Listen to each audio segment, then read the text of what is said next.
कहने का मतलब ये है कि महादेव जी जिस तरीके से आसन में बैठे हुए हैं वो शांति के प्रतीक है, और वो एक तरीके से यह कहना चाहते हैं कि हिंदू जो होता है वो एग्रेसिव नहीं होता, वो हिंसक नहीं होता, उसके अंदर वेदना होती है, उसके अंदर संवेदना होती है, उसके अंदर दया होती है। उनके कहने का भाव यह था। वो आसन दिखाने के बाद उन्होंने यही कहा कि शांतिपूर्ण तरीके से, जिस तरीके से बाबा भोलेनाथ अपने आसन पे बैठते हुए हाथ का सिंबल दिखा रहे हैं, ये कहीं न कहीं सर्वधर्म संभाव को साथ में लेके चलने के काम करने का आदेश। वहां से लड़ लेते तो जो आज इनको बची कुची जो कसक है वो भी पूरी हो गई होती, और लोकसभा में खड़े होकर के बेरहमी के तरीके से जो अपने बातों को वो रख रहे हैं वो रखने लायक नहीं रहे होते। बनारस की जनता ने 3 घंटे उनको पीछे रखा। ये सबसे बड़ा मिसाल है कि जो पूरा भारतीय जनता पार्टी जिस आदमी के चेहरे पे पूरे विश्व में चुनाव लड़ रही है, पूरे भारत में चुनाव लड़ रही है, उसको 3 घंटा अपने संसदीय क्षेत्र में पीछे रहना पड़ा। तो इससे बड़ी दुर्भाग्य की बात कुछ नहीं होगी। और जहां तक बात है अयोध्या की, तो अयोध्या राम मंदिर ये हमारे आस्था का विषय है। वहां की जनता ने इसको स्वीकारा है, लेकिन वहां की जनता की मांग जो है वो आज तक पूरी नहीं हुई। वहां की जनता की मांग यह थी कि नौजवानों को रोजगार। राहुल गांधी इस समय चर्चा का विषय बने हुए हैं। जिस तरीके से सदन में जिस तरीके से उनकी दहाड़ लगातार घुसता जा रहा है, और लगातार इस समय रोड पे उतर कर लोग राहुल गांधी का लगातार विरोध कर रहे हैं। वो कह रहे हैं कि जिस तरीके से हिंदुओं को लेकर बोले हैं तमाम लोग आहत हैं। हमारे साथ हैं अधिवक्ता विकास सिंह है, और छात्र जीवन इनका राजनीति में रहा है, महामंत्री रह चुके हैं महात्मा गांधी काशी विद्यापीठ के। विकास जी, क्या मानते हैं जिस तरीके से राहुल गांधी ने जो बातें कही उसको लेकर इस समय लगातार लोग जो हिंदूवादी संगठन है और भारतीय जनता पार्टी के नेता हैं रोड पर उतरकर राहुल गांधी का विरोध कर रहे हैं? सबसे पहले तो कुलदीप जी मैं आपको धन्यवाद देना चाहूँगा कि इतने प्रमुख बिंदु पे आप हमसे जवाब ले रहे हैं। जहाँ तक बात है राहुल गांधी जी की और राहुल गांधी जी के बयान की, तो मैं भी सदन देख रहा था, और माननीय राहुल गांधी जी ने यह कहा है कि हिंदुओं का ठेकेदार बीजेपी नहीं है, जिसका जीता जागता स्वरूप यह है कि अयोध्या में उनकी करारी हार हुई है। और जहाँ तक बात है कल के बयान की, तो राहुल गांधी जी ने ये कहा है कि बीजेपी में जो अपने आप को हिंदू का ठेकेदार कहते हैं वो हिंसक है, वो शांति प्रिय नहीं है, वो प्रेम की भाषा नहीं जानते। इस विषय पे उन्होंने टिप्पणी की है, इस विषय पे उन्होंने अपनी आपत्ति जताई है।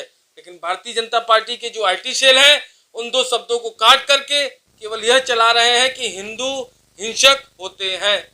मैं इन बयानों का घोर निंदा करता हूं, और इस पे यह टिप्पणी करना चाहूँगा कि जिस तरीके से आम जनमानस ने इनको सदन में जिस तरीके का ये 400 का नारा दे रहे थे, वो 400 का नारा इनका धूमिल कर दिया है।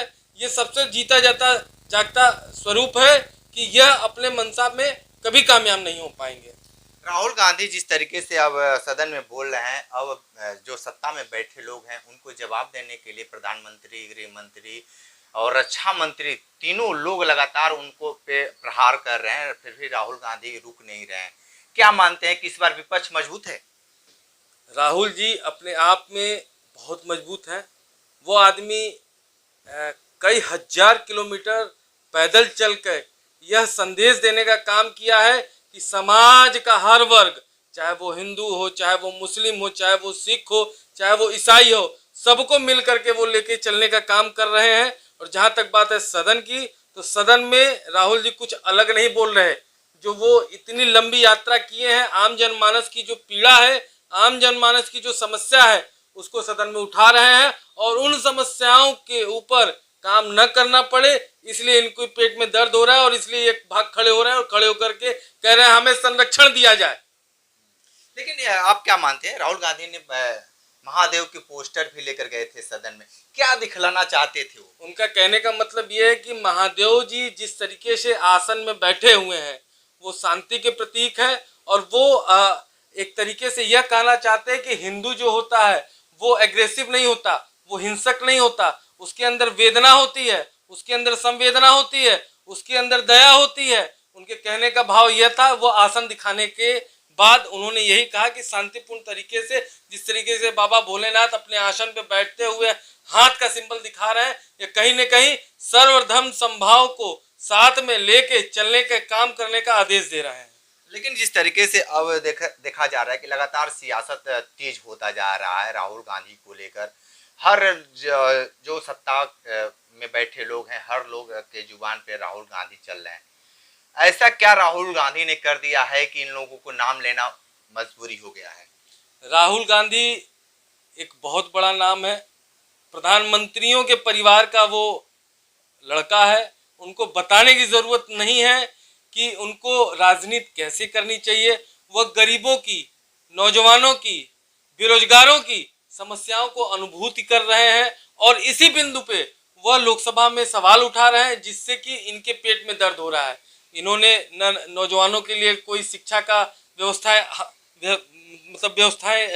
यहाँ स्थापित किया है। आप पूरे बनारस को देख लीजिए, पूरे बनारस में कुछ कोई ऐसी नई संस्था नहीं बनी। प्रधानमंत्री 3 बार, तीसरी बार के प्रधानमंत्री हैं, लेकिन यहाँ का नौजवान वही कांग्रेस के जमाने की जो संस्थाएं हैं उसी में पढ़ता चला आ रहा है। राहुल गांधी ने कहा कि अयोध्या अगर इतना डेवलप किए थे तो हार गए, और बनारस में मोदी जी भागते भागते बचे, चुनाव हारते हारते बचे। क्या मानते हैं कि मोदी को अयोध्या से चुनाव लड़ना चाहिए था? मेरा मानना है कि वो वहां से लड़ लेते तो जो आज इनको बची कुची जो कसक है वो भी पूरी हो गई होती, और लोकसभा में खड़े होकर के बेरहमी के तरीके से जो अपने बातों को वो रख रहे हैं वो रखने लायक नहीं रहे होते। बनारस की जनता ने 3 घंटे उनको पीछे रखा। ये सबसे बड़ा मिसाल है कि जो पूरा भारतीय जनता पार्टी जिस आदमी के चेहरे पे पूरे विश्व में चुनाव लड़ रही है, पूरे भारत में चुनाव लड़ रही है, उसको 3 घंटा अपने संसदीय क्षेत्र में पीछे रहना पड़ा। तो इससे बड़ी दुर्भाग्य की बात कुछ नहीं होगी। और जहां तक बात है अयोध्या की, तो अयोध्या राम मंदिर ये हमारे आस्था का विषय है।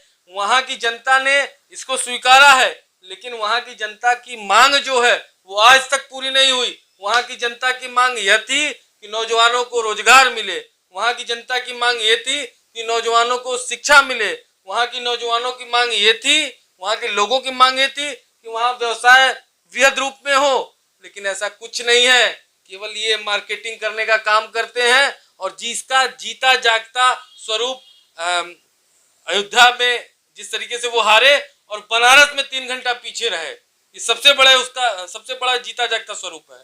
ठीक है, तो आप सुन रहे थे विकास जी को बहुत सारी बातें बताए हैं भाजपा और राहुल गांधी को लेकर, विशेष इंटरव्यू कर रहे थे। तुम्हारे साथ बने रही कैंडी बनारसी के साथ, हमें दीजिए इजाजत, नमस्कार।